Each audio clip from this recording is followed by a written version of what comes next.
Chilling tales for dark nights.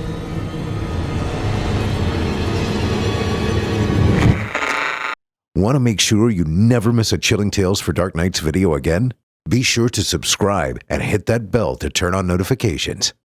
Hello, amigos. It's me again. Just wanted to thank you all for helping us meet our goal of $10,000 on GoFundMe. With your help, we're still here doing what we do best, and let's hope things pick up during the spooky season. The boss man is still working on paying down debts, however, and your continued support is greatly appreciated. If you'd like to keep helping all of us get out of the woods, you can link to our GoFundMe page by visiting helpchillin.org. That's all caps. HELPCHILLING.org.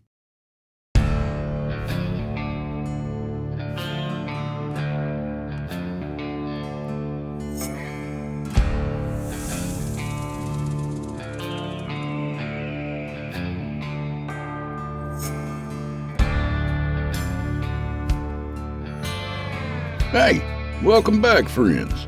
Hey, we're balls deep into September here, and I'll tell you, you can feel that chill in the air, and that lets you know fall is just around the corner. Hell, it was only 99 degrees today. I had to put on a damn sweater. How about you, Chester? It's called sarcasm, Chester. Still feels hot to me, he says. Let's just head in, friend. Why waste our clever banter on scaly pricks? Alright. Hey, you know what else is pretty clever? You can download or stream our entire catalog ad-free. Just visit simplyscarypodcast.com and hit the Patrons area button. For $5 a month, you can basically pilfer anything you want from Craig's hard drive. And doesn't that sound fun? Anyway, tonight we've got a tale from Ronald McGillvray. I guess that's how you pronounce it. Sorry, Ronald, if I fucked that up. But this one comes from his new book, Tales from the Parkland, or Parkland, I'm not sure. Down here, we usually make words like that into two separate syllables, so Parkland becomes Parkland. Anyway, it's published by our good friends at Velox Books. So without further delay, from author Ronald McGillvray, I give you The Garbage Collectors.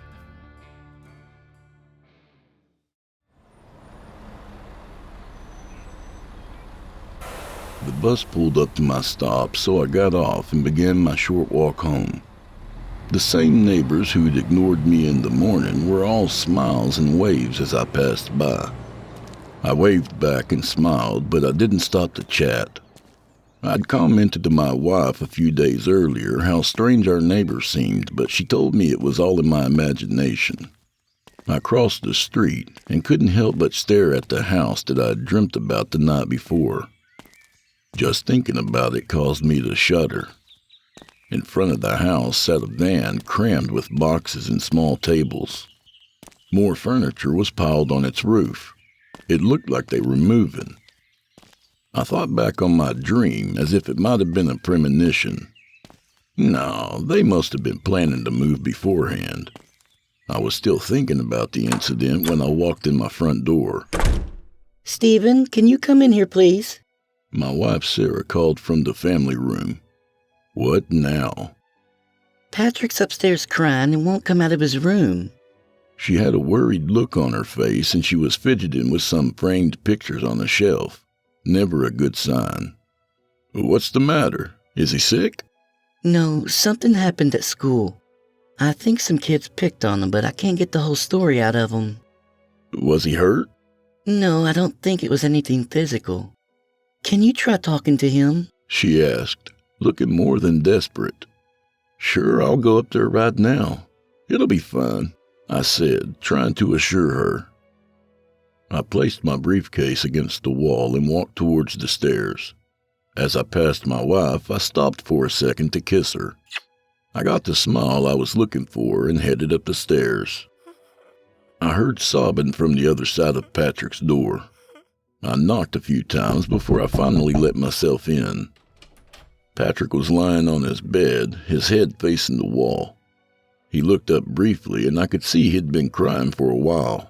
His eyes were puffy and red, and he looked like he had been through the ringer. What a terrible day I had at work, I said, trying to commiserate with my son. Looks like you had a bad one too. Want to come downstairs with me and have a beer so we can talk about it? That got a bit of a grin, but the sobbing started again. Without warning, Patrick jumped off his bed, ran over to me, and wrapped his arms around me. Whoa there, little buddy. What's the matter? You wouldn't let anyone take me away, would you, Daddy? What are you talking about? Of course not. Who'd help me with the chores? I tried to make a joke of it, but what he had said had put a knot in my stomach. Some of the kids at school told me the garbage collectors were going to come and get me, and there was nothing you could do about it. Patrick managed between sniffles. Garbage collectors? What are you talking about? Do you look like garbage? I asked, putting on my best daddy knows best smile. These are a different kind of garbage collectors, he said, as tears welled up in his eyes. Okay, you'd better tell me the whole story from the beginning. Patrick seemed hesitant at first, but then opened up, letting it all come flowing out. Kids at school told me that on the night before garbage day, the garbage collectors come out and hunt through people's garbage. They look for a sign that'll tell them which kid will be next to go to the dump. Patrick took a deep breath. Oh, really? And what happens to these kids who end up at the dump? They're eaten by the garbage collectors. It's what keeps the garbage collectors alive. I see. Well, don't you think the parents might have something to say about it? The parents are the ones who give the kids to the garbage collectors, he said, tears streaming down his face. If the garbage collectors come, can you give them Kim instead of me? I promise I'll be good and do everything you guys say. I felt the knot move from my stomach up to my throat. The feeling of rage which I knew so well stirred inside of me like fire. I wanted to go find these kids and give them something to really be afraid of. But I'd worked hard at keeping my temper under control, and I wasn't going to blow all that hard work now. Don't worry, I have no plans to let either you or Kim end up at the dump. Promise? Patrick asked, looking at me with pleading eyes. Yes, I promise, I answered.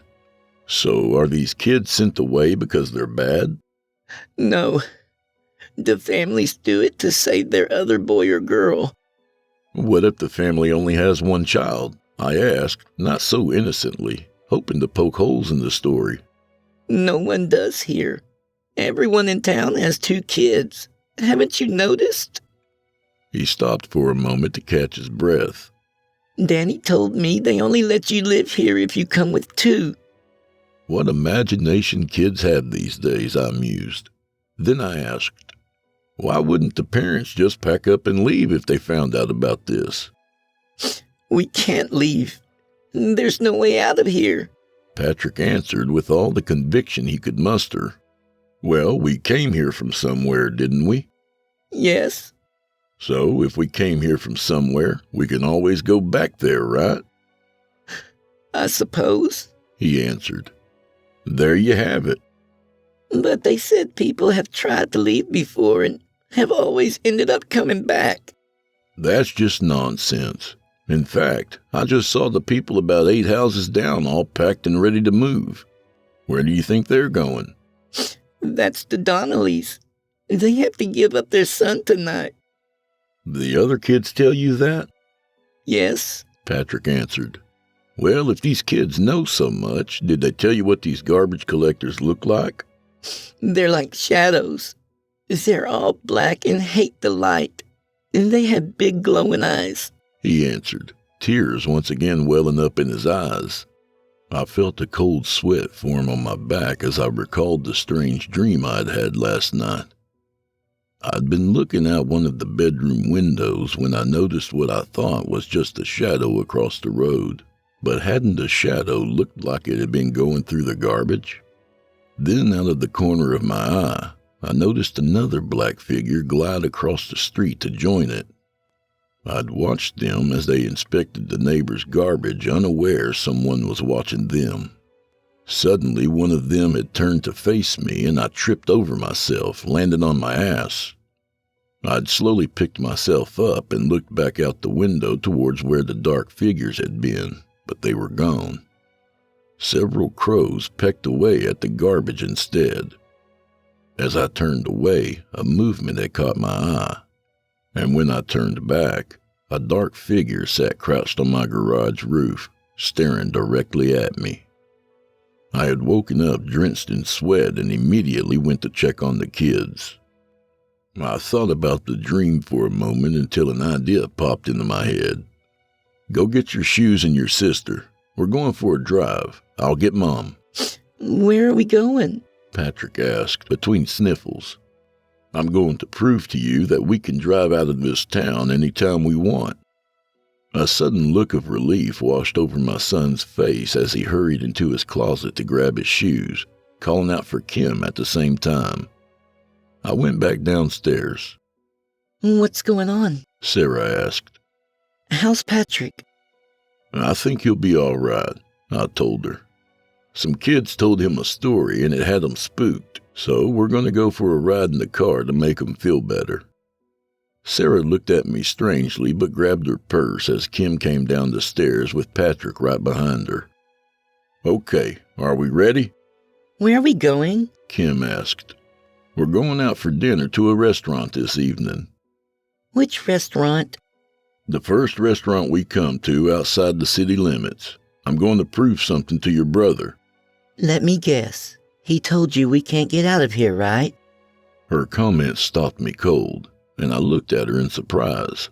Why do you say that? I heard the same story today at school. They told me I'd never be able to leave the city, and there was some evil force at work here. Who told you that? Did you overhear Patrick and I talking?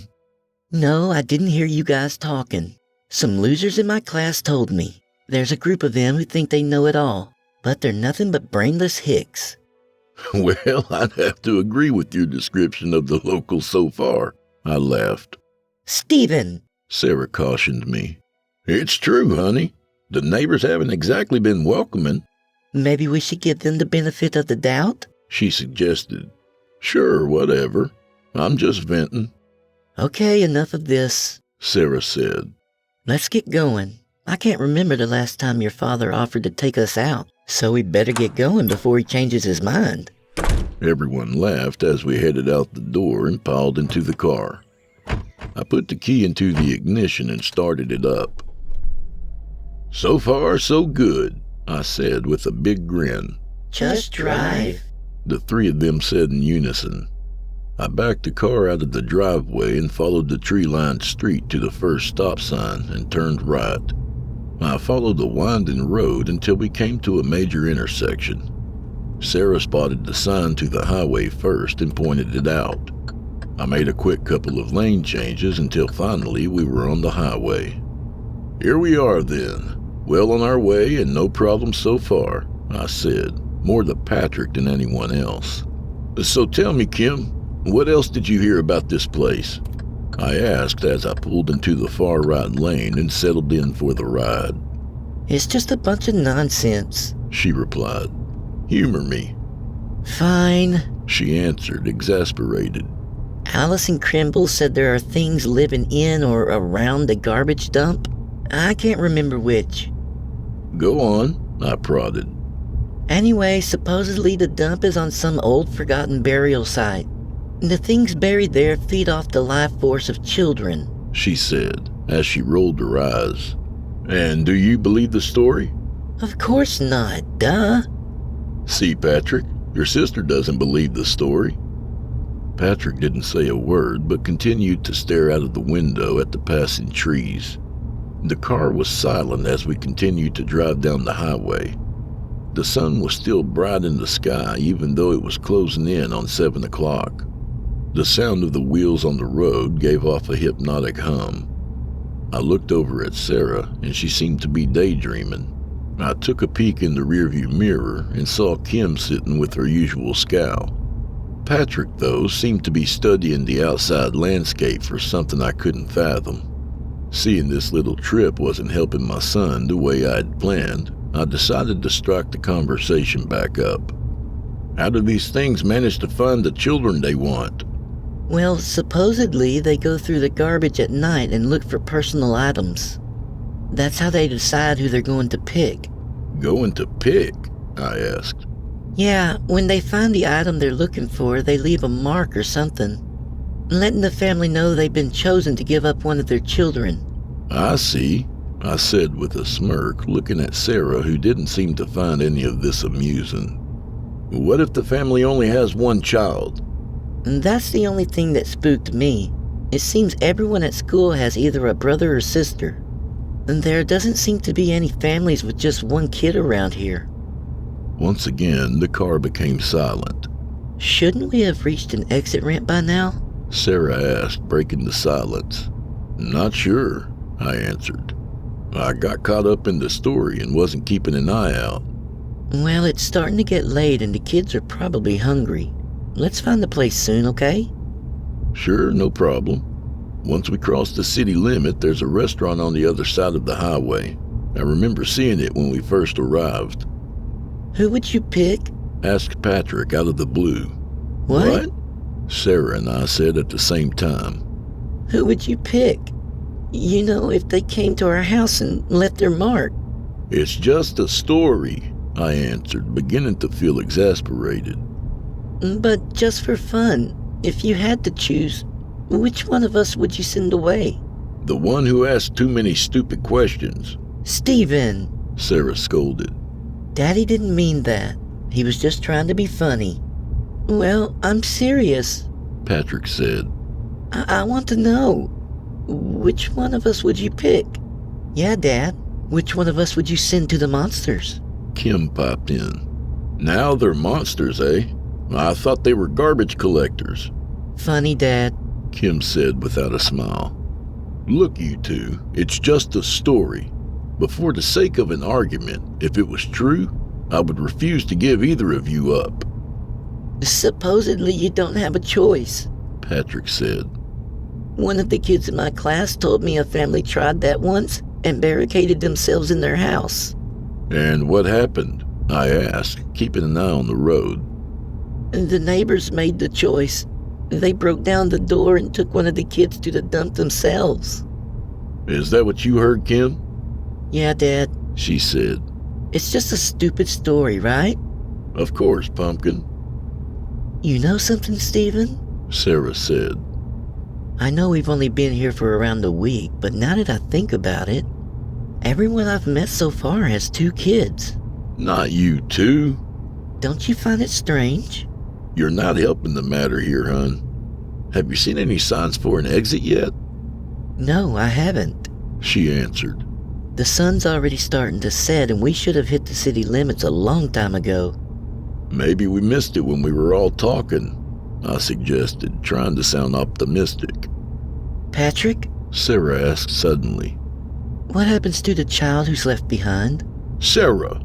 It was my turn to be indignant. It's okay, Dad, Patrick said. The kid that's left is given some sort of special powers.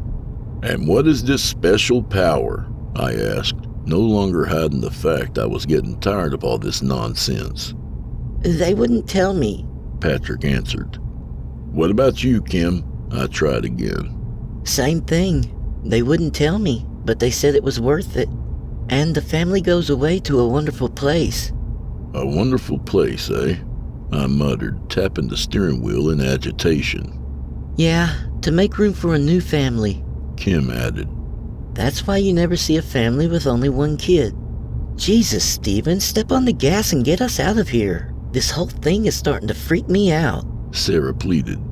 I accelerated and took another look into the rearview mirror, only to see the heartbreaking sight of my son crying quietly in the back seat. Rage began to flow through me again like a freight train. I couldn't recall feeling like this for some time. I'd battled with my anger management problems before and beaten them. So what the hell was wrong with me now? And where was the damn restaurant? The sun now set well below the tree line, and I was sure we should have been well past the city limits by now. But the highway seemed to just go on and on. There weren't even any bends in the road anymore, just straight highway as far as the eye could see. Once again, the car fell silent, and I wondered what everyone was thinking. The fact I couldn't reassure them that everything was going to be okay drove me crazy. Not half as much as the thought that all of this might be true. We'd been driving for hours and nothing in the scenery had changed. There were no other cars on the road either. Sarah had stopped badgering me to turn around and sat in her seat mute, gazing out the window at seemingly the same trees we'd been passing for hours. Both Patrick and Kim were asleep in the back seat. What the hell was going on? I felt like I was going to be sick, but there was no way I'd go see that therapist again. The thought of it got me even more upset. "Sarah?" I asked, needing the comfort of another voice. Yes? "Do you want me to turn around?" I want you to tell me what's happening," she said with tears in her eyes. She looked into the back seat at the loves of her life. "I have no answers. I'm sorry." This can't be happening. This is all just some mistake, right? "I just don't know anymore." Then let's just go back. We're not getting anywhere. Besides, once we get home, we can call someone outside the city for help. "And what are we going to say?" I asked, sounding a bit more sarcastic than I'd meant. Let's just go home," she said. I slowed the car down and looked at the dashboard clock. It was past 11 o'clock. My God, we'd been driving for almost 5 hours. This was madness. I did a quick shoulder check and turned the car around, heading back into town. My eyes felt heavy and I wondered if I'd be able to make it back without falling asleep at the wheel. As I drove along the dark, deserted highway, I tried to find flaws in the story the kids had told, but with what we had experienced so far, I couldn't. I thought about my office co-workers and how they all seemed like good, decent people. I couldn't see any of them buying into this crap. I pictured each individual I had met at the office and recalled how they had all spoken with love when it came to their children. The memory hit me like a tidal wave. Everyone I'd spoken with had shown me pictures of their 2 kids. 2 kids. Just as my eyes started to close from exhaustion, I spotted lights ahead. I glanced at the dashboard clock again and saw we had only been driving for about 10 minutes in this direction. How come we hadn't noticed the lights earlier? I focused on the lights as we drove towards them. I looked over at Sarah, but she was asleep. I decided to wait until we reached the restaurant before I woke them. I couldn't believe I'd started to buy into the kids' stories. I let out a little chuckle. I drove into the lit area, and my smile turned to a grimace of horror when I recognized where we were. We hadn't found the exit at all. We were back in the town we had been trying to escape. I looked back at the dashboard clock and calculated the drive, which took almost 5 hours one way, took only 15 minutes on the way back. I wanted to scream in frustration, but held it in for the sake of my family. I looked over at Sarah beside me and at my 2 precious children who were asleep and felt lost. I exited the highway and found myself on Main Street. I followed it through town, passing businesses and restaurants. As I drove along, everything looked and seemed so normal. What was I expecting, I wondered? Should there be people in the streets wearing druid costumes or something more fitting for a city that gave up their own? I saw the sign I'd been looking for and turned left. I followed the road until it turned to dirt and continued on. I had a purpose now because I had just remembered that today was garbage day. I followed the dirt road, which became bumpier the further I drove. The road led into a dense forest. The trees were close to the road and seemed to grab out at the car as it passed by. Visibility became worse. Maybe this wasn't such a great idea. I looked around at my family, but they were still asleep. so I kept driving. Finally, I saw a clearing ahead. I slowed down and took another look at the dashboard clock. It was a few minutes before midnight. There was a bend in the road ahead, so I slowed down. In the glimmer of the headlights, I saw the sign, Town Dump. I stopped the car to stare at it for a moment, then continued around the bend. There it was. A fiery glow from behind one of the mounds of trash lit up the area around it. I saw movement ahead and squinted my eyes in an attempt to see better. In the soft light of the dump's eerie glow, I spotted the woman who lived in the house where the packed van had sat this morning. I didn't think she had noticed me yet, so I turned off the headlights and drove closer. She wasn't alone. Her husband was there as well, and they were both looking at something on the other side of the fence. "Oh my God," I whispered in horror, following their gaze. Inside the dump's compound, a young boy around the same age as Patrick stared through the fence. The boy faced his parents, rattling the gates, trying desperately to get out. Through the car window, I could hear the boy crying and pleading with the couple to let him out. The woman cried as well, but the man held her firm. I watched the boy beg for his parents' help while turning his head around constantly, as if to see if something was coming up behind him. I wasn't sure what to do. Instinctively, I wanted to plow my car through the gate and rescue the boy. If I ran down the parents, so much the better. But I had my own family to think of. This whole thing was insane. At that moment, the fiery glow brightened, lighting almost the entire area. I couldn't take my eyes off the pleading boy, who now shook the fence even harder. The boy was in a frenzy. He tried to climb the fence, but was unable to manage it. Something else caught my eye. From behind the glowing mounds of garbage, dark figures had begun to emerge. I watched in horror, but dragged my eyes away to check on my own boy. When I looked back, the young boy was trying desperately to dig under the fence with his fingers, always looking behind him. To my shock, I noticed the parents walking away, turning their backs on their own flesh and blood. I felt nauseous and my head began to spin. There were too many emotions going through me at once, and I felt as if I were going to go mad. The black figures closed in on the boy. He was back on his feet, shaking the gate with both his little hands and calling out for his mother. A switch seemed to go off in my head, and before I knew what I was doing, I had the headlights back on and the car speeding through the gate. The boy started to run, the black ghouls closing in on him. Why hadn't I acted sooner?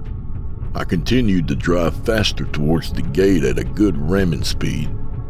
As the gate got closer, the car's headlights lit the area ahead of me. I saw the terrified boy running as fast as his little legs could carry him over and around the garbage heaps, trying desperately to get away. The boy stumbled, and before he could scramble back to his feet, the black forms were on him. I took my foot off the gas pedal and let the car coast to a stop. I'd been too late. I pressed my head against the steering wheel and drew deep breaths. The image of the little boy was forever burned into my memory. I felt tears well up and I choked down the scream building up within me. Once again, I was overcome with a myriad of emotions, but one emotion stormed to the top of the heap: rage. I turned the car around and drove away, desperately trying to work out a plan to protect my family. I spotted the parents of the little boy walking glumly along the side of the road. They didn't even turn when the headlights illuminated them. Just as well, I thought, as I gave the car a little gas and ran them down. I hated them for not warning me about the dump. I hated them all. I turned on the windshield wipers and gave a few quick bursts of wiper fluid to clean off the splattered blood now covering it. I looked down at the dashboard clock. It was well after midnight. What's going on? Sarah asked, startling me. Sorry, hun. Did I wake you? No, I think I was having a nightmare. Where are we? She asked, still half asleep. While you were dozing, lazy bones, I found our mysterious exit. I lied.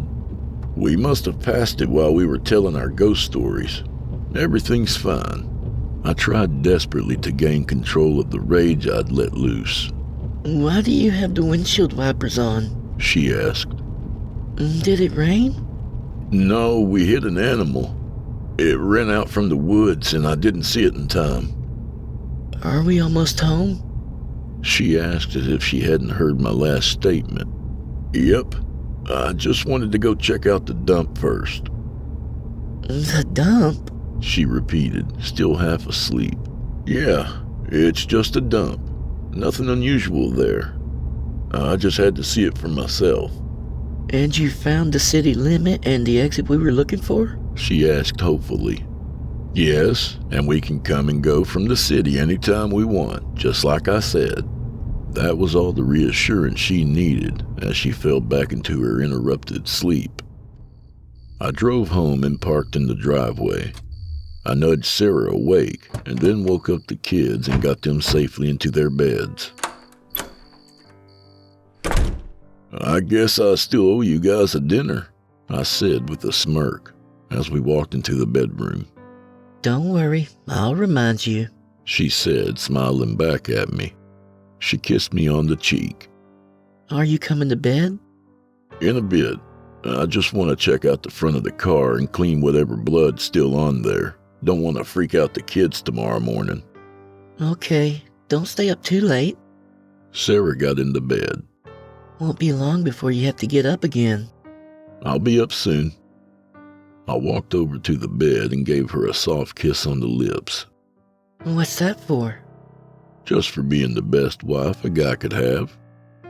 I stopped in the washroom where I threw some cold water on my face and took a good long look at myself. I wasn't sure I liked what I saw. I walked next to Kim's room and looked at her for a moment. I smiled and placed a gentle kiss on her forehead before going into Patrick's room and doing the same. Good night, slugger. And with tears in my eyes, I walked from the room. I went downstairs and followed the back hallway past the laundry room to the garage door. I stood there for a minute before finally opening it and stepping into the garage. I turned the light on, crossed the garage, and began clearing a spot on my workbench. I spotted the locked metal box I was looking for and carefully took it down from its resting place. I unlocked it and opened the box. The revolver gleamed. I took out 4 bullets, kissing each one of them before loading them into the gun. I held the gun in my hands as I knelt and prayed, tears streaming down my face. Afterwards, I stood up and slowly walked to the garage door that led into the house. I turned off the garage light and opened the door and entered the house. For the last time.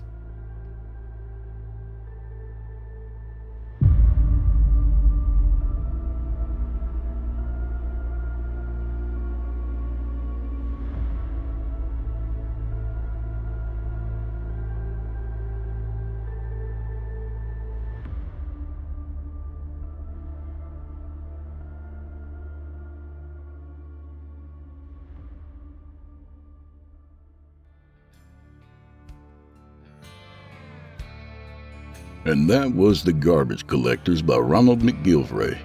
Ronald's collection, Tales from the Parkland, is available now from Velox Books in Kindle, print, and audio. Check out the link in the show notes or just head to www.veloxbooks.com where you can find Ronald McGillvray and plenty of other excellent authors you've heard on this show. And again, if you're the listening type, Tales from the Parkland is available right now on audible.com. A little about the author. Ronald McGillvray is a writer from Ottawa, Canada. He's published short stories, scripts, novellas, and his most recent novel, The Candy Witch, is available now in print or ebook. The short story, The Garbage Collector, was published in Horror Library Volume 2, as well as in their Best Of anthology. His story, Headcase, was made into a film produced by Columbia College in Chicago.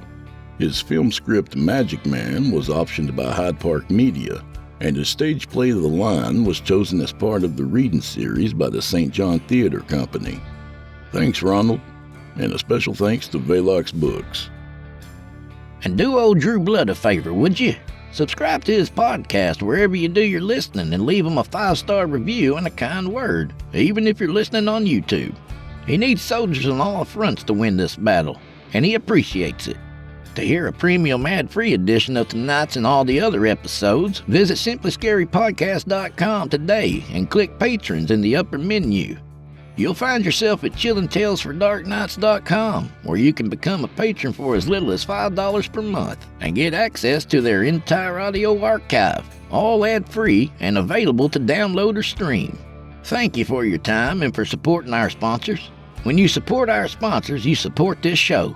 If you happen to use Facebook, Twitter, Instagram, or YouTube, you can follow and subscribe to Chillin' Tales for Dark Nights there, where you'll get all the latest updates and new releases and have the chance to interact with them each and every week.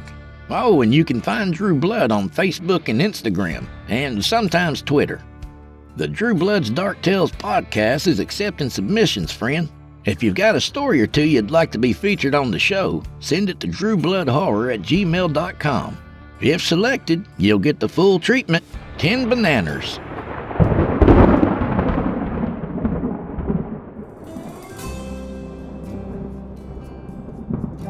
Well, I'm afraid this is where we part ways, at least till next week. So grab a drink for the road, friend. And here, drop this bag in the garbage on your way out, would you? Thanks. There may or may not be some kids in there, in a manner of speaking. So may the wind be at your back, and may the road rise up to meet you. Enjoy the rest of your summer, and until next time, go fuck yourselves. Good night, my dear friends. Good night.